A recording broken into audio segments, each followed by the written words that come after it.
প্রিয় ছাত্রছাত্রীরা, তোমাদের জন্য আজকে রাষ্ট্র নির্মাণ এবং তৎসম্পর্কিত বিষয় সমূহ এই অধ্যায়ের উপরে যে গুরুত্বপূর্ণ আলোচনা আমাদের চতুর্থ সেমিস্টার ইতিহাস বিষয়ের ইউনিট 6 এবং সেখানে কিভাবে স্বাধীন বাংলাদেশের আবির্ভাব ঘটল, বাংলা ভাষাকে রক্ষার জন্য কিভাবে মুজিবুর রহমান তার কর্মসূচিগুলো করেছিলেন, মুজিবুর রহমানের পিপলস চার্টার বা 6 দফা দাবি, মুজিবুর নগর সরকার বা মুজিবনগর সরকার, অপারেশন সার্চলাইট, রাজাকার বাহিনী,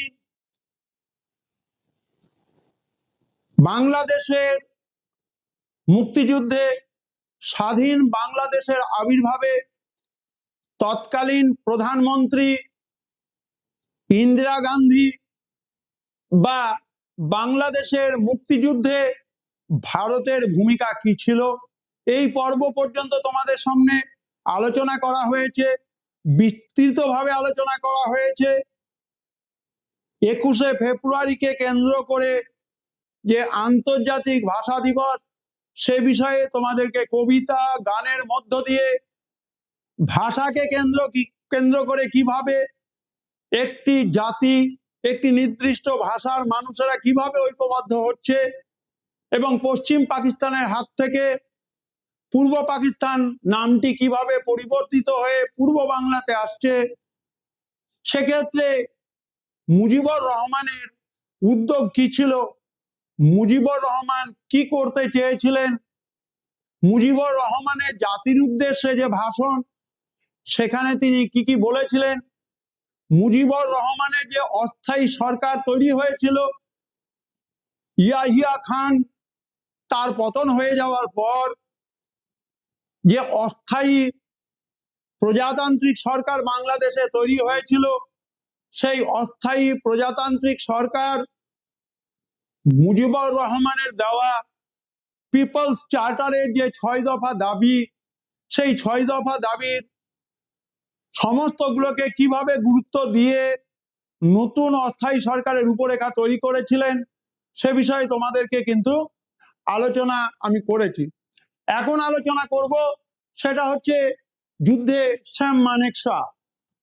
আমরা দেখতে পাই যে 1971 সালে সাধারণ নির্বাচনে ইন্দিরা গান্ধীর নেতৃত্বে কেন্দ্রে কংগ্রেসি সরকার প্রতিষ্ঠিত হয় এবং যেহেতু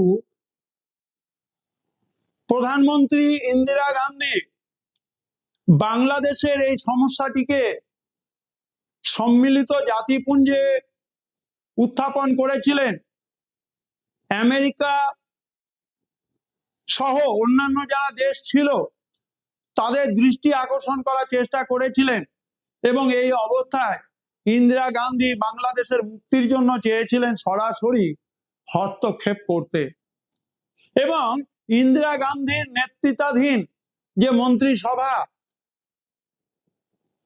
1971 সালে শপথ নিয়েছিল, তারা ইন্দিরা গান্ধীর সঙ্গে সহমত পোষণ করে খুব তাড়াতাড়ি পূর্ব পাকিস্তান বা পূর্ব বাংলায় সেনার অনুপ্রবেশ ঘটাতে চেয়েছিল। ইন্দিরা গান্ধী, আমরা শ্যাম মানেকশার কথা বলছি, সেই শ্যাম মানেকশাকে কিন্তু তিনি আলোচনায় অংশ নেওয়ার জন্য আহ্বান করেছিলেন, শ্যাম মানেকশা এসেছিলেন, কিন্তু উপস্থিত পরিস্থিতি সিজনাল ফেভারেবল কন্ডিশন এর কথা মাথায় রেখে শ্যাম মানেকশা ইন্দিরা গান্ধীর ওই সময়কার সিদ্ধান্তকে কিন্তু খারিজ করে দিয়েছিলেন।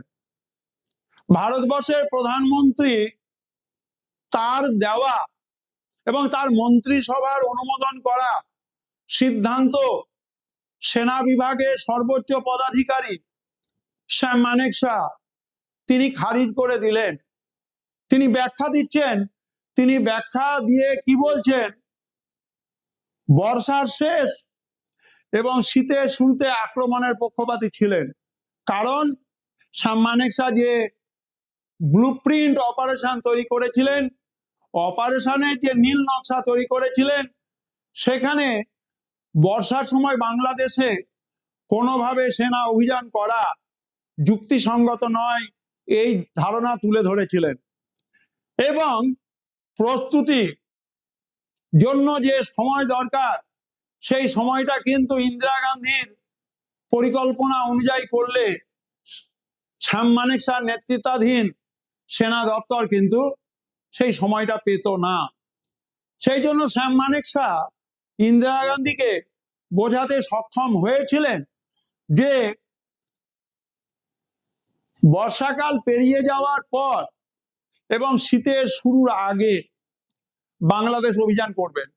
ইন্দিরা গান্ধী সাম মানেকশাকে অত্যন্ত রেসপেক্ট করতেন, কারণ সাম মানেকশার সেনা দপ্তরে বিভিন্ন ধরনের অপারেশনে তার যে অজেয়, তিনি যে কোনোভাবে পরাজিত নন, তিনি যে যুদ্ধের জন্যই অপারেশনগুলো করেন, এই বার্তাটা কিন্তু ইন্দিরা গান্ধীর কাছে ছিল।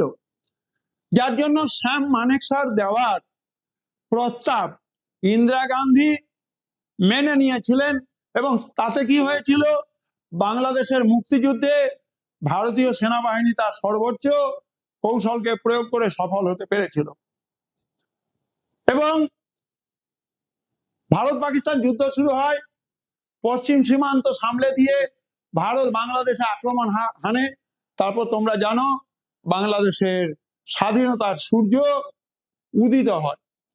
বাংলাদেশে স্বাধীনতার সূর্যের উদয় হয় পশ্চিম রণাঙ্গন, মানে কার্গিল, পুঞ্চ, এইসব জায়গায় যারা পাকিস্তানি হানাদাররা ঘাপটি মেরেছিল এবং যারা অতর্কিতে যুদ্ধ বিরতি চুক্তি লঙ্ঘন করছিল, তাদেরকে প্রথম সাম মানেকশার নেতৃত্বে সেনাবাহিনী পরাজিত করেছিল পশ্চিম রণাঙ্গনে।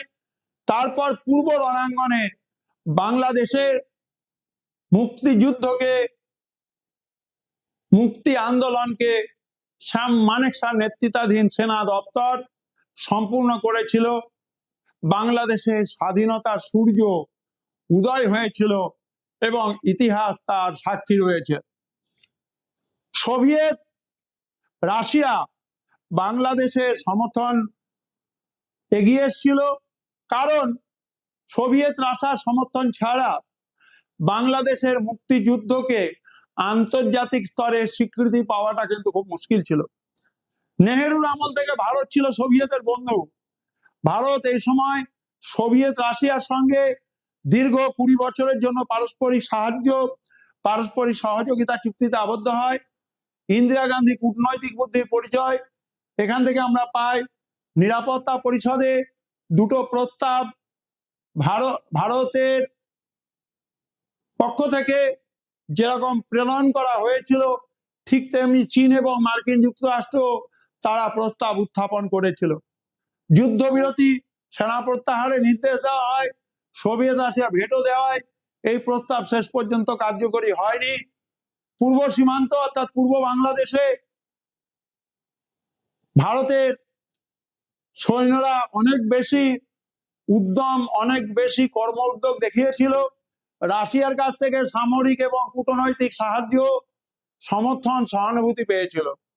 ইউরোপের ইতিহাসে আমরা যে কনসার্টের কথা জানি,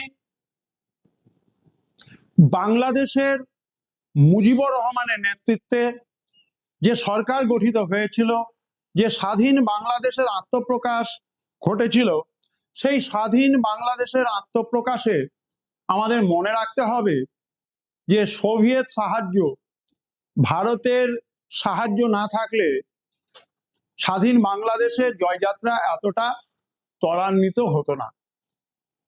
বিশেষভাবে ভারত স্বাধীন হওয়ার পরে জওহরলাল নেহরুর নেতৃত্বে যে নির্জোট আন্দোলন হয়েছিল এবং তার অর্থাৎ জওহরলাল নেহরু যে চিন্তা ভাবনা, সমাজতান্ত্রিক চিন্তা চেতনা, সেখানে কিন্তু সোভিয়েত দর্শন কাজ করেছিল।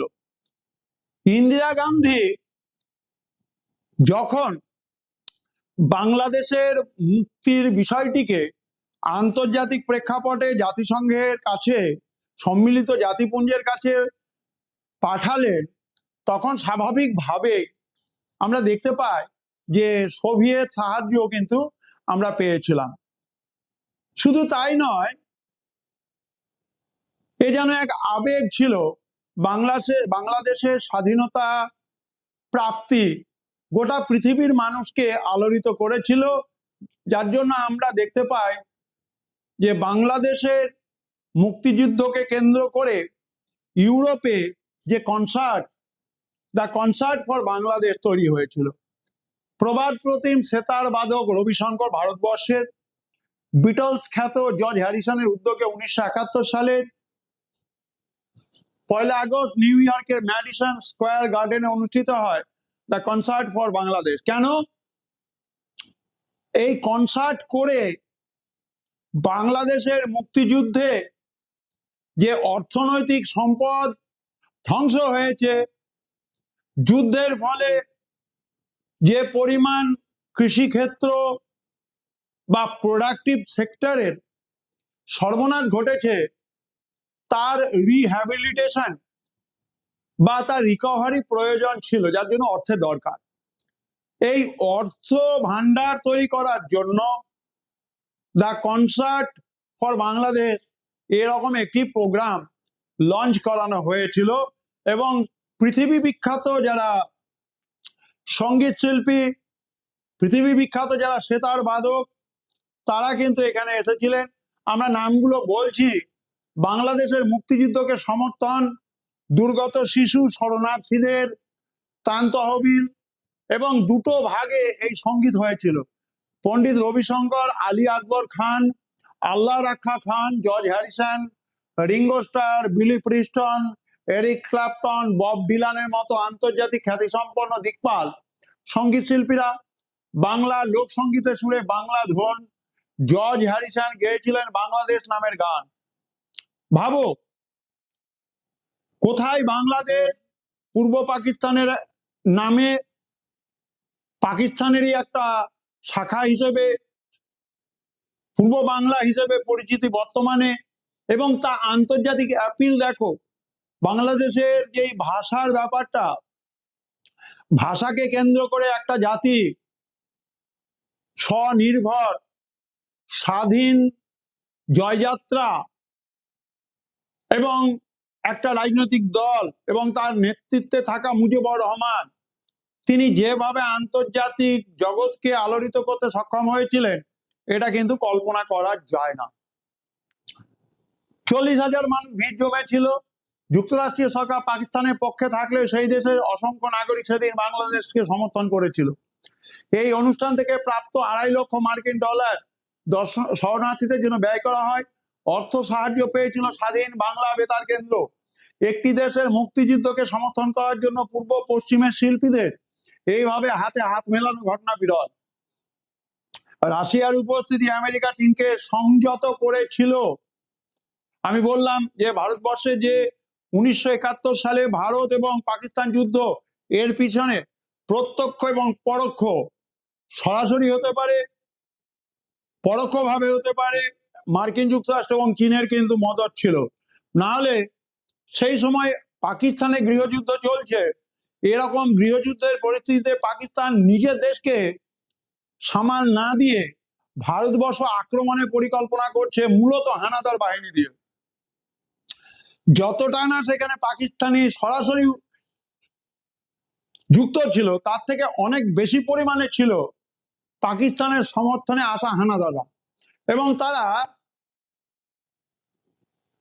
কার্গিল, পুঞ্চ এই জায়গাগুলোতে যেভাবে ঘাপটি মেরে বসেছিল, অতর্কিত আক্রমণ করছিল, যুদ্ধবিরতি লঙ্ঘন করছিল, এবং এই ধরনের স্পর্ধা পিছনে আমেরিকা বা চীন না থাকলে কখনোই সম্ভব হতো না। আজকের দিনেও যে পাকিস্তান যে মাঝে মাঝে ঘটনাগুলো ঘটাচ্ছে, যুদ্ধবিরতি লঙ্ঘন করছে, ভারতীয় সীমান্তে এসে গুলিবর্ষণ করছে, এর পিছনে কিন্তু আন্তর্জাতিক ক্ষেত্রে দুটো দেশের ভূমিকাকে কিন্তু অস্বীকার করা যায় না। বা হয়তো পাকিস্তানের কাশ্মীরকে কেন্দ্র করে যে দৃষ্টিভঙ্গি, সেটা অনেক আগেই হয়তো ভারত সরকার সামলে দিতে পারত, কিন্তু যেহেতু এখানে আন্তর্জাতিক প্রভাব রয়েছে, আমেরিকার কিছুটা মদত, কিছুটা রয়েছে চীনের সাহায্য সমর্থন পাকিস্তানিদের প্রতি, যার ফলে কিন্তু ভারতের উপযুক্ত জবাব দেওয়ার জায়গা থাকলেও ভারত কিন্তু সংযত অবস্থায় আছে। যে সংযত অবস্থান আমরা বাংলাদেশে মুক্তিযুদ্ধের সময় আমেরিকা এবং চীনকে হাত গুটিয়ে থাকতে দেখলাম, তারা বাধ্য হলো, তারা সংযত হতে বাধ্য হলো। মুক্তিযুদ্ধে ভারতবর্ষ সাহায্য করলো এবং 1947 সালে যে দ্বিজাতি তত্ত্বের উপর ভিত্তি করে দেশভাগ, সেটাকে অসার বলে প্রমাণ করে দিল।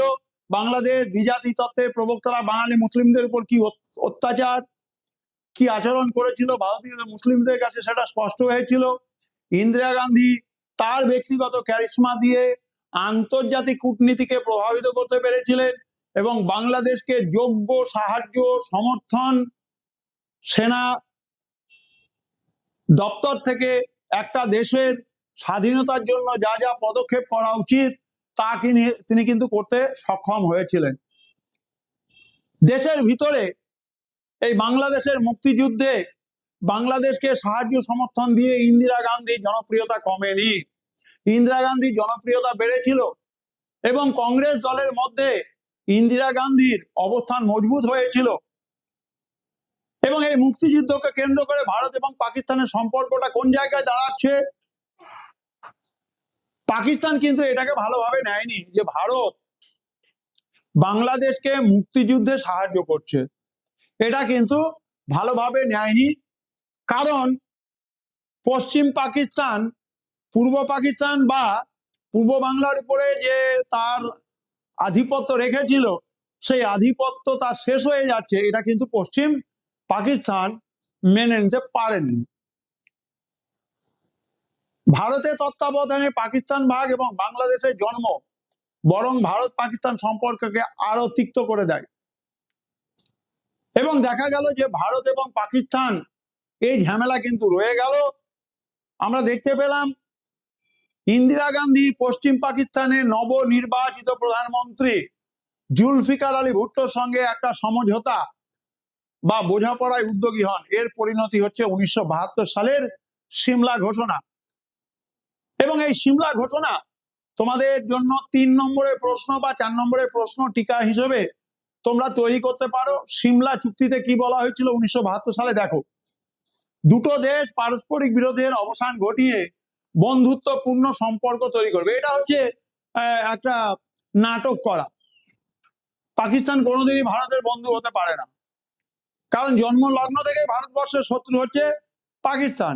হয়তো আন্তর্জাতিক পরিস্থিতির বিচারে বা আন্তর্জাতিক পরিস্থিতিতে পাকিস্তান সংযত হতে বাধ্য, তার মানে পাকিস্তান ভদ্র হয়ে গেছে, পাকিস্তান শালীনতা রক্ষা করছে, পাকিস্তান অনেক সফিস্টিকেটেড হয়েছে, এটা ভাবার কোনো জায়গা নেই। চাপের কাছে বশীভূত হয়ে পাকিস্তান ভারতের সঙ্গে বন্ধুত্বপূর্ণ সম্পর্ক বজায় রাখতে চেয়েছে। উভয় দেশ মানে ভারত পাকিস্তান নিজের নিজের দেশের সম্পদ জনকল্যাণে ব্যবহার করবে। ভালো তো, এর মধ্যে তো ক্ষতির জায়গা নেই।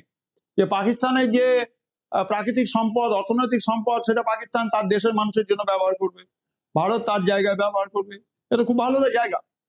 সামরিক ব্যয় হ্রাস করবে, অর্থাৎ যুদ্ধের উপকরণ, সেনা দপ্তরের জন্য নতুন নতুন যুদ্ধের অস্ত্র কেনা, ধার করে কেনা, বা আমেরিকার যে ক্যাশ অ্যান্ড ক্যারি, নগদ অর্থের বিনিময়ে বা ডলারের বিনিময়ে বা সোনার বিনিময়ে আমেরিকা যে তার গোপন অস্ত্রের ভান্ডার, সেগুলো অনেক দেশের কাছে, যারা কিনা ভারতের শত্রু, তাদের কাছে বিক্রি করে থাকে। সুতরাং এগুলো কিন্তু হ্রাস করার বিষয়টা চিন্তা ভাবনা আসলো। সম্মিলিত জাতিপুঞ্জের সনদের উপর আস্থা রাখতে হবে, উভয় দেশের মধ্যে যোগাযোগ বাণিজ্যিক লেনদেন স্বাভাবিক করতে হবে। কার্গিল এলাকায় কৌশলগতভাবে গুরুত্বপূর্ণ কিছু জায়গা বাদ দিয়ে বাকি অঞ্চল পাকিস্তানকে ফেরত দিতে হবে। পাকিস্তান কাশ্মীরের লাইন অফ কন্ট্রোল মেনে নেবে। ভারত যুদ্ধবন্দীদের পাকিস্তানে ফেরত পাঠাতে রাজি হয়, তবে বিষয়টি পাকিস্তান বাংলাদেশে বোঝাপড়া চুক্তির উপর নির্ভরশীল ছিল। 1974 সালে 22 ফেব্রুয়ারি পাকিস্তান বাংলাদেশকে স্বীকৃতি দিতে বাধ্য হলো, অর্থাৎ পূর্ব পাকিস্তান এরপর থেকে পূর্ব বাংলা নামে পরিচিতি লাভ করছে। এই হচ্ছে সংক্ষেপে তোমাদের জন্য রাষ্ট্র নির্মাণ এবং তদ সম্পর্কিত বিষয় সমূহ এই অধ্যায়ের উপরে সামগ্রিক আলোচনা। এবারে এখানে যে প্রশ্ন রয়েছে সেই প্রশ্নগুলো দেখো। টাইপ 1 3 নম্বরে question, the concert for Bangladesh কি? দ্য কনসার্ট ফর বাংলাদেশ কি এর জন্য আমি তোমাদের যে উত্তরটি এখানে তুলে ধরছি এই জায়গাটা তোমরা আলোচনায় আনবে। দেখো ভালো করে দেখে নাও। দ্য কনসার্ট ফর বাংলাদেশ বলে হেডিং করে যে উত্তরটি আমি লিখেছি, যে বাংলাদেশে যে মুক্তিযুদ্ধ হয়েছে, স্বাধীন বাংলাদেশে আত্মপ্রকাশ হয়েছে এবং দীর্ঘ সময় ধরে পশ্চিম পাকিস্তানের সেনাবাহিনীর সঙ্গে পূর্ব পাকিস্তান বা পূর্ব বাংলার গেরিলা পদ্ধতি অবলম্বন করে মানুষ যে স্বাধীনতা যুদ্ধ করেছে, সেখানে পূর্ব পাকিস্তান বা পূর্ব বাংলার মানুষের মানব সম্পদের অপচয় হয়েছে, কৃষিক্ষেত্রে সর্বনাশ হয়েছে এবং সেই ক্ষতিপূরণ শিশুদের উপযুক্ত ঔষধ খাদ্য সামগ্রী যোগান দেওয়ার জন্য $2,500 দ্য কনসার্ট ফর বাংলাদেশ এই অনুষ্ঠান থেকে উঠে এসেছিল। এবং সেখানে যেমন ভারতের রবিশঙ্কর ছিলেন, বিখ্যাত আন্তর্জাতিক ক্ষেত্রে কৃতি যারা সাংস্কৃতিক ব্যক্তিত্ব, বব ডিলান বা হ্যারিসন, রিঙ্গো স্টার, ভারতের আকবর খান, আল্লাহ রাখা খান, বিলি প্রিস্টন, এরিক ক্ল্যাপটন, এরা যারা ছিলেন তারা স্বেচ্ছা থেকে মানবিক জায়গা থেকে এই অনুষ্ঠান করে যে অর্থ তুলতে পেরেছিলেন সেটা কিন্তু পুরোপুরি বাংলাদেশের জন্য দেওয়া হয়েছিল, যার নাম হচ্ছে দ্য কনসার্ট ফর বাংলাদেশ। 3 নম্বর মানের টাইপ 1 এর প্রশ্ন, এটুকু লিখলে তোমরা তার পুরোপুরি নম্বরটি পাবে। এবার হচ্ছে 1971 সালে ভারত পাকিস্তান যুদ্ধের কারণ কি? তোমরা কন্টেন্ট গুলো দেখছো, এখানে তোমরা উত্তরগুলো সব রাখা আছে, এগুলো আস্তে ভিডিওটিকে চালিয়ে তোমরা এখান থেকে তৈরি করতে পারবে। শেখ মুজিবুর রহমানের ভূমিকা কি ছিল? এর শুরু হবে 1948 সাল থেকে 1952 সাল, এবং মুজিবুর রহমান ও তার আওয়ামী লীগকে ব্যবহার করে কিভাবে তিনি বাংলাদেশের ভাষা আন্দোলনকে বাংলাদেশের মানুষের পাকিস্তান হাত থেকে মুক্তির জন্য আন্দোলনে পরিণত করতে পেরেছিলেন, এই জায়গাটার উপরে আলোচনা তোমরা করবে যে মুজিবুর রহমানের ভূমিকা কি ছিল। মুজিবনগর সরকার কাদের নিয়োগ করেছিল? অপারেশন সার্চলাইট আমি আলোচনা করেছি। অপারেশন সার্চলাইট মানেই হচ্ছে যে পশ্চিম পাকিস্তান তার অধীনে থাকা পূর্ব পাকিস্তান বা পূর্ব বাংলা তার উপর দখল কোনোভাবে ছাড়তে চায়নি। যখন বুঝতে পারলো যে সেখানে নিয়ন্ত্রণ শিথিল হতে শুরু করেছে, ভাষার দাবিকে কেন্দ্র করে উর্দু ভাষা জোর করে চাপানোর বিরুদ্ধে বাংলা ভাষার সমর্থনে বাংলা ভাষাভাষী জনগোষ্ঠীর মানুষ সেখানে আন্দোলনে নেমেছে, তখন রাজাকার বাহিনী তারা যে অত্যাচার করেছিল, 10 দিনের অত্যাচার, সেখানে ছোট ছোট শিশু থেকে শুরু করে কুমারী মেয়ে, পরিবারের স্ত্রী, মা বোনদের উপর যে অকথ্য শারীরিক নির্যাতন হয়েছিল, তার নাম হচ্ছে অপারেশন সার্চলাইট। শেখ মুজিবুর রহমানের 6 দফা দাবি কি ছিল?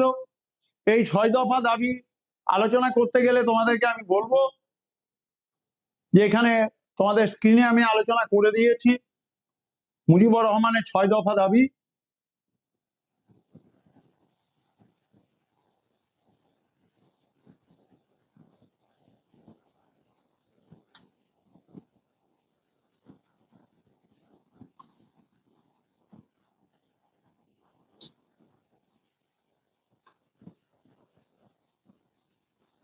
এই যে দেখো, শেখ মুজিবুর রহমানের 6 দফা দাবি, তোমাদের জন্য এখানে 6টি পয়েন্ট দেওয়া আছে, যেখানে বলা হচ্ছে যুক্তরাষ্ট্র গঠন হবে, সার্বজনীন প্রাপ্তবয়স্কের ভোটাধিকার, পূর্ব পশ্চিমে আলাদা মুদ্রা, পূর্ব পশ্চিমের সম্পদ মূলধন পাচার বন্ধ করা, প্রদেশগুলোকে নিজ নিজ নিরাপত্তার জন্য আধা সামরিক বাহিনী গঠনের ক্ষমতা দেওয়া, এই জিনিসগুলো সেখানে আলোচনাতে আসবে এবং পয়েন্ট ভিত্তিক হবে। অবশ্যই তোমরা মনে রাখবে, যা খুশি তাই লিখবে না, ইতিহাসের বিষয়, সুতরাং ইতিহাস নির্ভর, তথ্য নির্ভর এবং পয়েন্ট নির্ভর তোমরা উত্তর লিখবে, যাতে করে খুব সহজেই তোমাদের এই উত্তরগুলো মনে রাখতে সুবিধে হয়।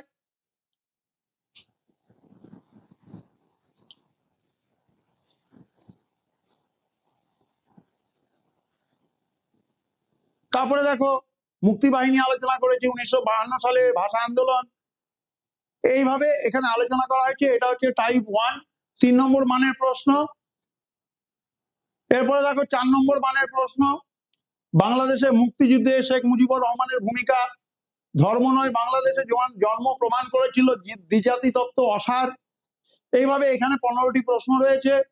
অর্থাৎ তোমাদের টাইপ 1 এর জন্য যে প্রশ্ন এবং টাইপ 2 এর জন্য যে প্রশ্ন, সব মিলিয়ে তোমাদের জন্য একটা বিরাট পরিমাণ প্রশ্ন এখানে রাখা হয়েছে, 15 30টা। সুতরাং তোমরা এই প্রশ্নগুলোকে খুব মনোযোগ দিয়ে অনুশীলনী জারি রাখবে, প্র্যাকটিসটা করবে। তোমরা মনে রাখবে যে উচ্চ মাধ্যমিক শিক্ষা সংসদের 4র্থ সেমিস্টারের পরীক্ষা, যেহেতু তোমাদের কোনো এমসিকিউ নেই, কোনো এসএ কিউ নেই, যা প্রশ্ন আছে সেটা হচ্ছে টাইপ 1 3 নম্বরের প্রশ্ন, টাইপ 2 4 নম্বরের প্রশ্ন এবং টাইপ 3 8 নম্বরের প্রশ্ন। 8 নম্বরের যে প্রশ্ন, সেই 8 নম্বরের প্রশ্নে 4+4 এই ভাগ রয়েছে, 3+5 ভাগ রয়েছে বা 5+3 ভাগ রয়েছে। সুতরাং তোমরা চেষ্টা করবে যে পার্ট অংশ আছে, অর্থাৎ যদি একটি প্রশ্ন 8 নম্বরের হয় এবং তাতে যদি দুটো অংশ থাকে, তোমরা উত্তরটি লেখার সময় অবশ্যই দুটি আলাদা অংশ হিসেবে দেখাবে। কারণ যিনি পরীক্ষার খাতা দেখছেন, পরীক্ষক, তার পক্ষে সুবিধে হবে দুটো আলাদা অংশে তোমাদের মূল্যায়ন করা এবং তাতে তোমরা বেশি নম্বর পাবে। যদি তোমরা একই সঙ্গে লিখে দাও, তাহলে কিন্তু একজন পরীক্ষকের পক্ষে তোমাদের দুটো অংশকে আলাদা করে মূল্যায়ন করতে কিন্তু অসুবিধা হবে। যার জন্য আমার প্রিয় ছাত্রছাত্রী, তোমাদের কাছে আমার অনুরোধ যে তোমরা যখনই 4+4 বা 5+3 এইরকম প্রশ্ন পাবে, তখন দুটো অংশকে আলাদা আলাদা করে উত্তর করবে, তাতে করে তোমাদের নম্বরটি বেশি হবে। দ্বিতীয় হচ্ছে, যে প্রশ্ন চাওয়া হচ্ছে সেই প্রশ্নটিকে ভালোভাবে বুঝে একেবারে প্রিসাইজ পারফেক্ট অ্যান্সার লেখো। উত্তর ছোট হতে পারে, কিন্তু উত্তরের পুরো বিষয়টি যদি কভার করে যায়, তোমরা পূর্ণ মান পাবে। তোমাদের মনে কোনো ধরনের কোনো ভীতি থাকার কথা নয় যে ইতিহাসে পূর্ণমান পাওয়া যায় না, এরকম ভীতি থাকার কথা নয়। কারণ মাধ্যমিকেও বহু ছাত্রছাত্রী যারা ইতিহাসে 100তে 100 পাচ্ছে, উচ্চ মাধ্যমিকে তো ইতিহাসে 100 একটা একদম সাধারণ ঘটনা হয়ে গেছে। প্রচুর ছাত্রছাত্রী ইতিহাস বিষয়ে 100-র মধ্যে 100 পায়। আর তোমাদের স্বাভাবিকভাবে তোমরা বুঝতে পারছো 8 নম্বরের জন্য একটি প্রশ্ন করতে হবে, সেখানে দুটি প্রশ্ন থাকবে। 4 নম্বরের জন্য তোমাদের যে প্রশ্ন থাকবে সেখানে ডবল প্রশ্ন, অর্থাৎ 2x formula.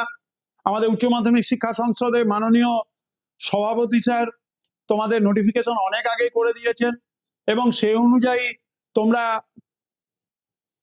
Model question paper এবং মডেল কোশ্চেন ব্যাংক তোমরা পেয়ে যাচ্ছ।